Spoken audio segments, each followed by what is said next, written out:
हाय, मैं हूँ Kshitij and welcome to the weekend update of the Indian market research. और इस वीक का हमारा मेन टॉपिक रहेगा निफ्टी का एनालिसिस। हमें एक शार्प ब्रेकडाउन देखने को मिला है इंडेक्स में। ये हमने लास्ट वीक भी डिस्कस किया था कि अगर डोजी बनी उसके लो के नीचे मार्केट निकलता है तो वीकनेस बढ़ सकती है। अब क्रूशल इवेंट है बजट का, उससे पहले एक शार्प करेक्शन आ गया, तो ऐसे में विदाउट मेकिंग एनी अजम्पशंस हम हिस्टोरिकली भी चेक करेंगे कि निफ्टी का प्राइस एक्शन और पूरा स्ट्रक्चर बिफोर द बजट 10 दिन बाद तक कैसा रहता है, 3 दिन पहले कैसा रहता है, हिस्टोरिकली क्या बिहेवियर रहता है इंडेक्स का बिफोर द बजट। और ये कम से कम हम 10 साल के डेटा पे चेक करेंगे। So that is the main story कि भाई निफ्टी इंडेक्स अगर बजट में पहले वीकनेस आ जाती है तो उसके बाद एक्शन क्या रहता है। Breadth analysis and everything will be the same. FIIs का मोमेंटम देखेंगे क्योंकि जनवरी में दिसंबर से ज्यादा सेलिंग आया है, तो वी हैव टू सी कि भाई इनका तो कोई मूड नहीं है बाय करने का। मेजर रीजन उसका एक यूएसडी आईएनआर का वीकनेस है, उसको भी हम मॉनिटर करेंगे और एक बार सेक्टर एनालिसिस करके खत्म करेंगे वीडियो को। मेन फोकस ये रहेगा कि भाई इंडेक्स में वीकनेस है तो हिस्टोरिकली कैसा प्राइस एक्शन रहा है उस दौरान, और हमारी अप्रोच क्या होनी चाहिए if we are a long term investor और शॉर्ट टर्म इन्वेस्टर। तो निफ्टी के वीकली चार्ट से स्टार्ट करते हैं। इफ इसी निफ्टीज वीकली चार्ट, तो हमने लास्ट वीक जैसा एनालिसिस किया था कि अगर यहाँ डोजी बनी है, ये बेरिश इंगल्फिंग कैंडल है, अगर ये इसके नीचे क्लोज हो जाती है तो मार्केट का वीकनेस और ये बेरिश इंगल्फिंग दोनों कंफर्म हो जाएगी। एज यू कैन सी, जैसे ये डोजी का लो ब्रेक हुआ है, मार्केट में एक शार्प सेल ऑफ दिखे गया है और अपना वीकली 50 मूविंग एवरेज जो लगभग 200 डे में का हो जाता है डेली के हिसाब से उसको मार्केट ने टेस्ट कर लिया है। Now going forward what is our approach. Clearly chart पे दिख रहा है कि ये चैनल जो हमने बड़ा बनाया था, जो ब्रॉडर ट्रेंड है, उसमें इंडेक्स ने जाने की कोशिश करी। यहां से ब्रेकआउट देने के बाद ये वाला ब्रेकआउट जोन भी इसने वापस रिक्लेम कर लिया है और वहां पे सस्टेन नहीं कर पाया है और वापस ये इस चैनल में आ रहा है जो डाउनवर्ड ट्रेंडिंग चैनल है। Now what should be our approach. जब तक सबसे पहला क्लियर लेवल है 25,500 के ऊपर, जैसे ही मार्केट निकलेगा it will reverse the current bearish trend and market strength पकड़ सकता है। जब तक ये लेवल बेयरिश लेवल 25,500 का लेवल नहीं निकलता है on a closing basis weekly chart पे, द इंडेक्स में विटनेस सेल ऑन राइज का मार्केट, और ये लेवल इसमें क्रूशियल सपोर्ट प्ले करेगा। इसके नीचे और वीकनेस बढ़ेगी विच इज 24,300 ब्रॉडली का zone. Okay, now let's see week daily chart पे इंडेक्स का स्ट्रक्चर क्या है। डेली चार्ट पे जो हमने मॉनिटर किया था, these were the levels, similar levels थे, लेकिन एक शॉर्ट टर्म लेवल और था 25,800 का जो डोजी का लो भी था। मेरे को अच्छे से याद है, ये लो अगर ब्रीच होता है, हमने ये डिसाइड किया था क्योंकि यहाँ पे एक रेंज बन गई थी मार्केट की। हमने कहा अगर ये रेंज ब्रीच होती है डाउन साइड में तो 200 ईएमए टेस्ट हो जाएगा। As you can see clearly 200 EMA के नीचे डिसाइसिव मार्केट ने क्लोजिंग भी दी है। आगे के लिए स्ट्रक्चर क्या होना चाहिए डेली चार्ट पे, clearly now the range has become 25,500, ये वाला जोन से लेके 25,500। अगर ये डोजी का लो मार्केट ने गलती से भी ब्रीच कर दिया तो डायरेक्ट सपोज आपका यहाँ पे 24,500 की रेंज में है। 24,800 भी एक सपोर्ट है, but that is more of a psychological support. But major support का क्लस्टर जोन यहाँ है, मतलब यहाँ पे आपको थोड़ा बायर्स एग्रेसिवली इमर्ज होते हुए दिख सकते हैं because that becomes a value zone हो जाएगा, ये वाला जोन जो 24,300 के आसपास है। लेकिन यहाँ तक आता है नहीं आता ये कोई नहीं कह सकता, हो सकता है मार्केट 24,800 से ही घूम जाए। तो टेक्निकली मार्केट शॉर्ट टर्म में थोड़ा ओवरसोल्ड भी है, इसका ध्यान रखिएगा। जो भी सेटअप प्लान कर रहे हैं शॉर्ट टर्म में, ये ध्यान रखिएगा कि 200 ईएमए के पास यूजुअली रेंज एक्सपेंशन हो जाती है, तो you can not predict the direction of the market. What you can do is basically you can just wait for your setup to trigger. Let's start with the Nifty's breadth analysis. Breadth analysis में अगर आप मेरे साथ regular जुड़े हुए हैं तो आपको ये समझ में आता होगा कि हम ये कर रहे हैं कि निफ्टी के कितने स्टॉक्स उसके 50 डे मूविंग एवरेज के ऊपर ट्रेड कर रहे हैं। सिंपल भाषा में 50 दिन का मूविंग एवरेज का थ्रेशोल्ड को कौन से निफ्टी के स्टॉक्स होल्ड कर रहे हैं। हम ये डेटा रेगुलर मॉनिटर करते हैं, not for any signals, not for any clues. We monitor this data to analyse the breadth of the index कि भाई इंडेक्स की हेल्थ कैसी है। अगर हमने ये डिसाइड करा हुआ है कि भाई 50% के ऊपर जब तक ये थ्रेशोल्ड मेंटेन रहेगा तब तक तो ठीक है, मार्केट में कोई सिग्निफिकेंट वीकनेस नहीं देखने को मिलेगी। 70% के ऊपर एक मोमेंटम तेज हो सकता है। लास्ट वीक हमने ये डिस्कस किया था कि for the first time after so many days, यहाँ पे दिसंबर नवंबर अक्टूबर के बाद ये यहाँ पे 50% का थ्रेशोल्ड ब्रीच हुआ है और उसके नीचे बंद भी हुआ है वीक में 48% की थ्रेशोल्ड पे। दैट इंडिकेट्स कि थोड़ा वीकनेस बढ़ सकता है। एज यू कैन सी ये 40% के नीचे ही ट्रेड कर रहा है। अब जब तक ये 50% के थ्रेशोल्ड को रिवाइव नहीं कर लेता है तब तक मार्केट का ब्रेड कमजोर हो सकता है और any rebound will also look as a selling opportunity. Now अब इसके साथ मैंने इस बार अच्छे और डेटा पॉइंट इकट्ठे करने के लिए मैंने निफ्टी 500 ब्रेड का एनालिसिस किया। 500 इंडेक्स का जो है हमारा 500 स्टॉक का जो इंडेक्स है, दैट इज कॉल्ड निफ्टी 500। अगर आप चार्ट पे देखेंगे तो ये डेटा 2013 से प्लॉटेड है, और ये मेजर करता है कि निफ्टी 500 के कितने स्टॉक्स उसके 200 डे मूविंग एवरेज के ऊपर ट्रेड कर रहे हैं। That is a broader index. Nifty का ब्रॉडर ब्रेड्थ कैसा है, मतलब 200 डीए में क्यों, बिकॉज 200 दिन का average is psychologically taken as a crucial support, और मार्केट में उसके ऊपर तेजी बनती है। अगर आप ध्यान से नोटिस करेंगे तो यू कैन सी 2013 में जब ये ओवरसोल्ड रीजन 10 से 20 के रेंज में चला जाता है, ओवरसोल्ड रीजन में जब भी गया है 2013 में, फरवरी 2016 में, 2018 में, कोविड को छोड़ देते हैं, एंड जून 2022 में, एंड फरवरी 2025 में, तो वहां से एक शार्प पुल बैक देखने को हमें ऑलवेज देखने को मिला है। अगर आप चार्ट पे भी देख रहे होंगे तो मैं आपके साथ ये मार्क करते जा रहा हूँ। So that means if current reading is 27%, अगर ये रीडिंग 20 के नीचे यहाँ तक आती है, यहाँ पे आती है, तो आई डोंट, मतलब that will be actually a value zone, जो मैंने डेली चार्ट पे भी समझाया कि हो सकता है अगर कोई ट्रिगर होता है किसी भी कारण से वहां पे आता है market, I don't know, we can not predict. यहाँ से भी मतलब 27 के नीचे भी मुझे तो वैल्यू जोन ही लगता है। तो लेट्स सी कि मतलब उस रेशो में कैसा मार्केट बिहेव करता है, वहां से फर्स्ट सिग्नल ऑफ बॉटम आने का एक इंडिकेशन है कि नहीं है। Now this is for short term traders. मैंने क्या किया है, मैंने पिछले 2013 से 2025 तक का डेटा एनालाइज किया है कि निफ्टी का बजट के दिन, उसके एक दिन पहले और उसके 10 दिन बाद का मार्केट का मोमेंटम क्या रहा है। यहाँ पे अगर आप देखेंगे तो 3 दिन प्रायर का भी, एक दिन का भी मेरे पास डेटा है, और कैसे कि 3 दिन बाद का भी रिएक्शन क्या होता है। So if you look at this data, तो 3 दिन पहले तक market average almost it indicates कि भाई नेगेटिव हो जाता है। ये 20 साल, 10 साल, 5 साल का भी आप डेटा देख सकते हैं। बजट वाले दिन एक दिन पहले माइल्डली पॉजिटिव होता है, एंड बजट वाले दिन भी mildly positive to flat to positive आप देख सकते हैं। अब यहाँ पे एवरेज भी निकाल के रखा है मैंने कि वही फ्लैट टू पॉजिटिव है, और एक दिन पहले भी फ्लैट टू पॉजिटिव है। It's 10 day after, historically after, और ये 2013 का डेटा है।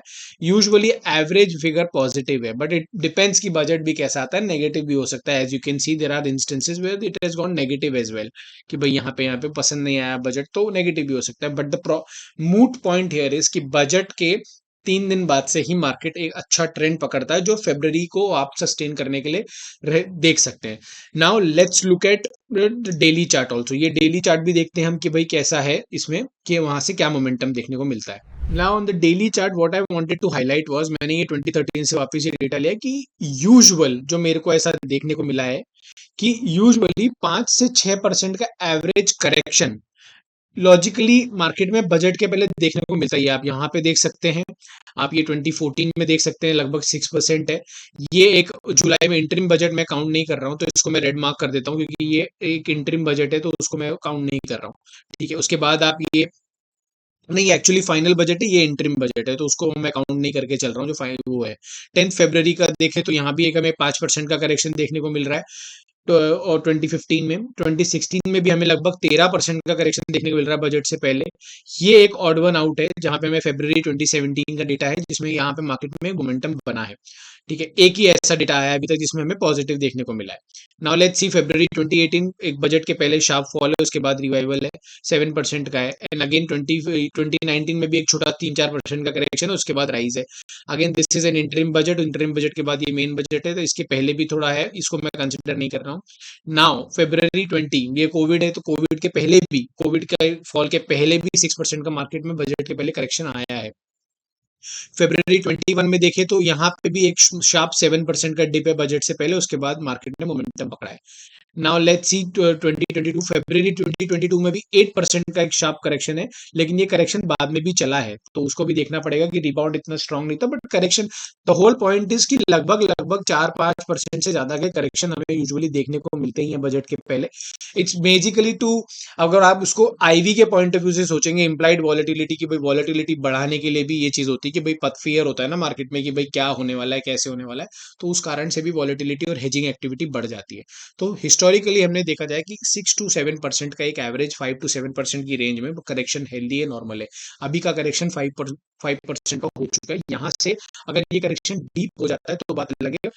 देखना ये होगा कि यहाँ से अगर पुल बैक आता है बजट के बाद, क्या वो पुल बैक सस्टेन करता है कि नहीं करता है, whether it is a start of a fresh bull run, और अगर ये लो जो उस दिन का लो होगा जहां से मार्केट रिबाउंड हुआ और उसका लो को नीचे निकाल देता है मार्केट, तो again it is a sell on rise market. तो इस वीक का टेक अवे क्या है भाई? चार्ट से तो एक शार्प ब्रेकडाउन देखने को मिला है। वीकली चार्ट पे 50 वीकली मूविंग एवरेज टेस्ट हुआ है, क्लोजिंग नहीं आई उसके नीचे की, टेस्ट हुआ है। अब देखना होगा कि शॉर्ट टर्म में मार्केट ओवरसोल्ड है तो obviously we are expecting a rebound.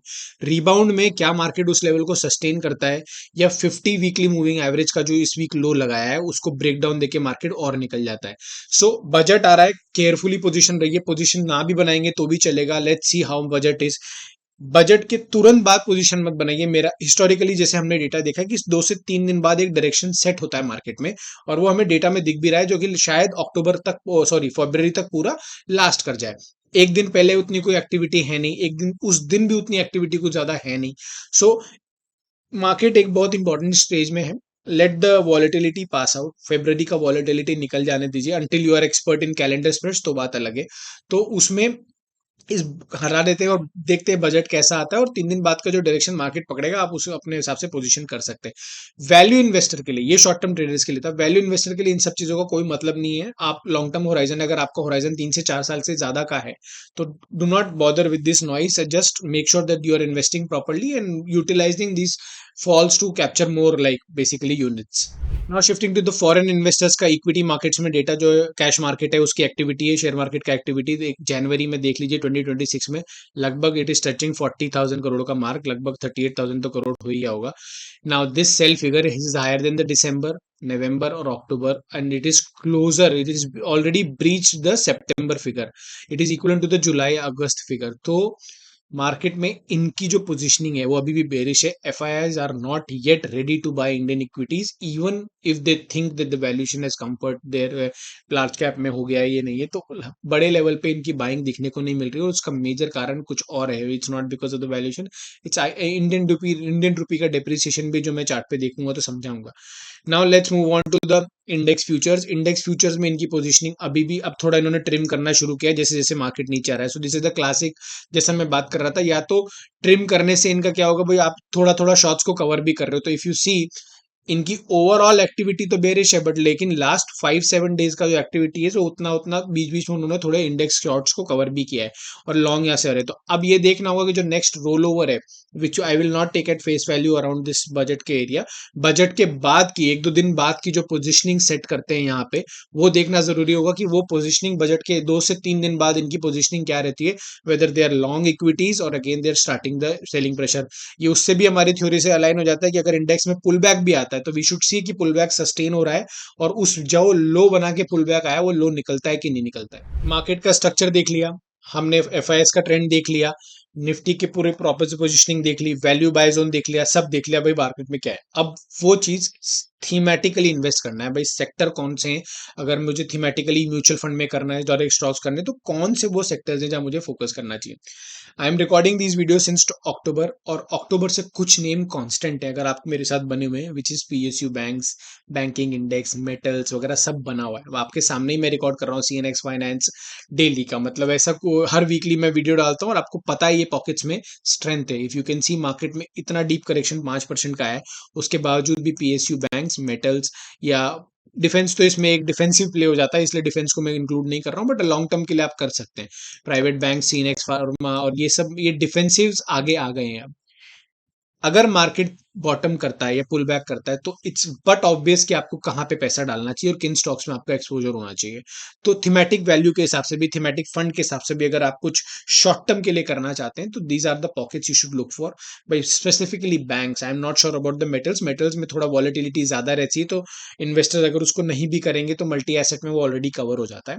तो थीमेटिक में भी अगर आपको शॉर्ट टर्म चाहिए तो look at the sectors which are outperforming, and defence तो एक लॉन्ग टर्म सेक्टर है तो आप उसको तो वो डिप्स पे एक्यूमुलेट कर ही सकते हैं। Moving on to the key events next week कि भाई हमने ये नया इंक्लूजन किया है कि अगर कोई शॉर्ट टर्म ट्रेडिंग करता है, मीडियम टर्म करता है, जो भी उनका भी आउटलुक है, कि अगर उनको पता लेना चाहिए कि भाई नेक्स्ट वीक में ऐसा क्या होने वाला है, अगर मैं बड़ा इक्विटी एक्सपोजर लेने जा रहा हूँ, इन्वेस्टर भी अगर कोई लेने जा रहा है, तो उस केस में कोई ऐसा इवेंट तो नहीं जहां से टर्न अराउंड स्टोरी लिखी जा सकती है। सिंपल भाषा में आप जैसे देख रहे हैं कि जनवरी 29 को यू कैन सी फेड का इंटरेस्ट रेट डिसीजन है। अब इसमें यहाँ पे प्रेस कॉन्फ्रेंस इंपॉर्टेंट हो जाती है, हालांकि मार्केट एक्सपेक्टेशन ऐसा कुछ नहीं है, कट का भी फिलहाल के लिए स्टेटस को है, लेकिन प्रेस कॉन्फ्रेंस में उनके कमेंट्स कैसे होते हैं ये देखना जरूर होगा, खास तौर पे जब सुपीना वगैरह मिल रहे हैं, there is a huge tussle. Budget का आपको पता ही है, हमने डिस्कस कर लिया डिटेल में, तो नेक्स्ट वीक क्रूशल है और अर्निंग्स पॉइंट ऑफ व्यू से भी क्रूशल है। अगर हम अर्निंग्स का डेटा देखें तो मैक्स 7 के रिजल्ट्स भी नेक्स्ट वीक आने वाले हैं। So from the earnings point of view पहले तो ये इंडिया का देख लेते हैं। इंडिया में उतना कुछ खास शैटरिंग वाला नहीं है, एक्सिस बैंक वगैरह है, but axis bank, L&T, ITC इन सब के रिजल्ट्स हैं। सो और Bajaj auto being the crucial one, तो बजाज ऑटो इन सब के रिजल्ट्स वगैरह ये क्रूशियल हो जाएंगे, नेस्ले। तो ऐसा कोई इंडेक्स हैवी वेट तो बचा नहीं है, उनके सबके रिजल्ट्स आ चुके हैं तो प्राइस में फैक्टर्ड इन है, बट कुछ पॉकेट्स में बहुत अच्छे रिजल्ट्स आने की उम्मीद भी है, तो उनको भी ट्रैक कीजिए, खास तौर पे ऑटो और बैंक्स को। तो ऑटो कंपनीज वगैरह को इनको अच्छे से ट्रैक कीजिए, तो ये रिजल्ट्स आने वाले इंडिया में स्पेसिफिक है ये स्टोरी। नाउ लेट्स सी कि यूएस में बहुत सारे जैसे मैक्स 7 के रिजल्ट्स हैं।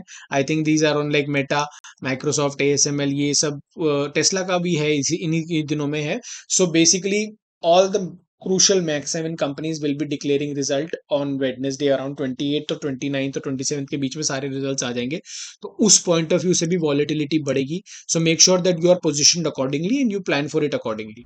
नाउ हमारा एंडिंग सेगमेंट पे आ गया हूँ, क्योंकि वीडियो का ड्यूरेशन बड़ा हो जाएगा। हमने निफ्टी का बजट का एनालिसिस हिस्टोरिकली किया, इसलिए थोड़ा मैं जल्दी इसको करूंगा। जस्ट बेसिकली हमारा व्यू बनाने के लिए यहाँ पे बुलिशनेस बनी हुई है INR में, इसी की वजह से मेन रीजन है कि भाई सामने वाला अगर FII भी है, अगर वो 83 पे खरीद के बैठा है और उसको फ्रेश खरीदना है और यहाँ से मतलब वीकनेस होगी, तो 10 रुपया तो उसका वैसे ही चला जाएगा। 10% का फॉल तो यहाँ पे हमने 83 से वैसे ही देखने को मिल गया है। इफ यू कैन सी, मतलब यहाँ पे भी एक फ्लैग था, हमने कहा था ये हाई और ये लो के ब्रेकआउट होगा तो और ट्रेवल करेगा। इसका दो रुपए की रेंज है, ये लगभग 92 का टारगेट तो इसका आ भी गया है। तो रुपये में ऐसा कोई सिग्नल अभी वीकनेस का नहीं है, इसका मेन रीजन टैरिफ ही है। जब तक डोनाल्ड ट्रम्प का वो टैरिफ का न्यूज सॉर्ट आउट नहीं होगा, तब तक हमारे यहाँ से ये वीकनेस का सिलसिला बना रहेगा। And the day that happens, you can सी इसमें यहाँ पे एक शार्प फॉल आएगा और रुपये रिकवर कर जाएगा। Moving on to the crude oil का एनालिसिस हम क्यों कर रहे हैं लास्ट 2 वीक से, बिकॉज एक तो ये बहुत ही क्रूशियल सपोर्ट जोन पे आ गया था 55 के, इसके नीचे, मतलब इसके नीचे तो बहुत ही बड़ा ब्रेकडाउन हो जाता, तो वहां पे एक हैमर देखने को मिला था और उसका confirmation, hammer is a bullish reversal pattern, और उसका कंफर्मेशन मिला था।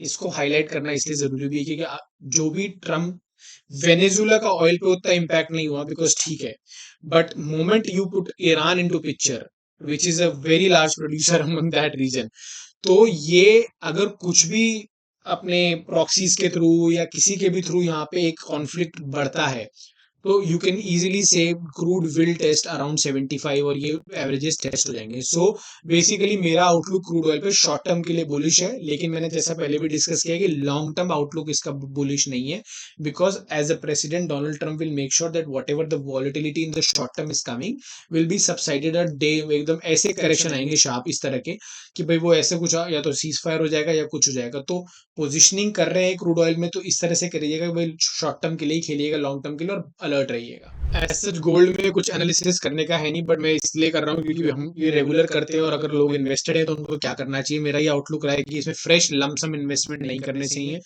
अगर आप मल्टी एसेट फंड के थ्रू बने हुए हैं तो उसमें ये पार्ट होगा ही होगा, तो कोई प्रॉब्लम नहीं है। फ्रेश लमसम मत कीजिए, SIP चल रही है उसको चलते रहने दीजिए, रोके मत। कोई कह रहा है प्रॉफिट बुक कर लीजिए SIP का, तो मत कीजिए। हाँ, अगर आपने शॉर्ट टर्म के लिए डाला है और शॉर्ट टर्म मोमेंटम प्ले था, तो आप इसमें आधा पैसा निकाल सकते हैं, बिकॉज ये बहुत एक्सटेंडेड रैली हो गई है, ये और बढ़ सकती है, but the point is here कि अपने एवरेजेस से काफी दूर चला गया। अगर आप वीकली पे, इसमें डेली पे समझ नहीं आएगा, वीकली पे देखिए अपने 200 डे मूविंग एवरेज इसका 2700 पे, ये डबल हो गया वहां से। यूजुअली ऐसा होता नहीं है, और हो गया है तो ये शार्प करेक्शन भी देंगे या फिर साइडवेज चले जाएंगे। तो इसीलिए फ्रेश लमसम के लिए मैं मना कर रहा हूँ कि भाई इसमें अवॉइड कीजिए फ्रेश लमसम, लेकिन इसका SIP वगैरह चलते नहीं दीजिए, बिकॉज लॉन्गर टर्म में वो एवरेज आउट हो जाएगा। अब S&P 500 एक बार देख लेते हैं, लास्ट है हमारा S&P 500 यूएस मार्केट का भी देखते हैं कि क्या स्ट्रक्चर है। यहाँ पे इस चैनल में घुसने की इसने कोशिश करी थी, जो लॉन्ग टर्म चैनल है, ये टैरिफ का ब्रेकडाउन है, उसके बाद इसमें बुलिश स्ट्रक्चर चल रहा है। ये पहला हायर लो लगा है यूएस मार्केट में, ये वीकनेस का सिग्नल नहीं है, बट ये पहला हायर लो है। पता नहीं, मेरे को ऐसा लग रहा है कि लोग बहुत बेयरिश है, बट ऐसा चार्ट पे भी कोई सिग्नल नहीं है। हो सकता है वो थोड़ा स्ट्रेच्ड है market, it's there is a pull back possibility, but क्या वो ब्रेक डाउन होगा आई डोंट नो। मतलब चार्ट से अभी सिग्नल नहीं है, द मोमेंट चार्ट से सिग्नल होगा I will also be like a, मतलब तुरंत साइड टर्न कर लूंगा, I will react to what I am seeing. अब यहाँ पे ये हाई, जैसे कि यहाँ पे दिख रहा है ये डबल टॉप जैसा तो सिनेरियो नहीं है, ये हाई के ऊपर मार्केट नहीं जा रहा है, विच इज अराउंड 6995 का जो है 7000 राउट पकड़ लीजिए, 7000 के ऊपर S&P ब्रीच नहीं कर पा रहा है। इनफैक्ट उसने इस वीक की जो क्लोजिंग दी है वो भी इस लेवल के नीचे दी जो मैंने ये previous all time high mark किया हुआ है, जैसे कि ये दिख रहा है 6920। सो दैट मीन्स कि यहाँ पे इसके ऊपर मार्केट क्लोज नहीं हो पाया और डोजी के भी नीचे क्लोज हुआ है। It can be a bearish signal, weakness का सिग्नल हो सकता है, but what will be the level to decide, जो मैं डेली पे एनालाइज करूंगा भाई ये एक रेंज बन गई है मेरे लिए कि इसका हाई और इसका लो है मेरे पास, मैं इसके साथ काम करूंगा, इसकी जो भी रिएक्शन होगा उसके बाद इन टारगेट, ये टारगेट ओपन हो जाएगा या फिर ऊपर के टारगेट ओपन हो जाएंगे। Now let's C daily chart पे S&P 500 का स्ट्रक्चर क्या दिख रहा है। ऑब्वियसली शॉर्ट टर्म में वीकनेस मतलब थोड़ा एक्सटेंडेड है market, US market, but that doesn't mean कि अभी चार्ट से कोई सिग्नल है। अब this is the most confusing signal you will ever get, मतलब ये तो बेस्ट है कि 50 डे EMA का ब्रेकडाउन हुआ लेकिन वापस रिक्लेम कर लिया मार्केट ने, और यहाँ पे दो डोजी बैक टू बैक बनाया है। अब सिंपल जैसे मैंने बोला कि ये हमारे लो हैं, ये एक लो मिल गया है और एक ये हाई मिल गया है, ठीक है। इस रेंज में जब तक मार्केट है मेरे को इसमें कुछ करने का जरूरत नहीं है शॉर्ट टर्म में, और बने रहने का जरूरत है।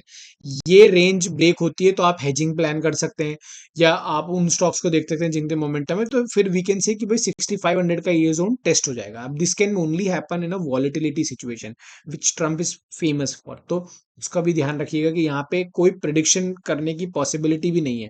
whatever will be announced, it can quickly make this candle and reach this level.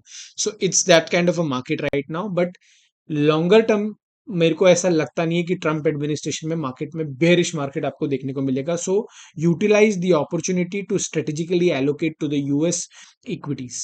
So this was the analysis for week. हमने सब कुछ कवर कर लिया, निफ्टी का डेटा, निफ्टी का वैल्यूएशन, निफ्टी का ब्रेथ, निफ्टी 500 का ब्रेथ भी देख लिया हमने, और प्रॉपर एनालिसिस बजट डे का भी किया है, इवेंट्स का भी किया है, यूएस का भी किया है, क्रूड वगैरह सबका किया है। इसका एक ही पॉइंट है, हमें ये पता है कि वैल्यू जोन कहाँ है, 24,800 के नीचे से वैल्यू जोन शुरू हो रहा है मार्केट का। मैं ये नहीं कह रहा हूँ कि मार्केट में आप घुसते से सब कुछ कर दो, but you know your levels, you know how to strategically plan your investment, where to plan your investment. So strategically choose your index, do not go for index like small cap mid cap if you don't know how to handle the volatility, तो वहां पे problem होगी, but you know how to handle the Nifty 50, these are blue chip companies. 24,800 के नीचे अगर value unlocking होती है market में, बाय चांस ट्रिगर होती है, तो एकदम से मतलब market will not give you moment कि भैया अब यहां से प्लान होगा करेंगे।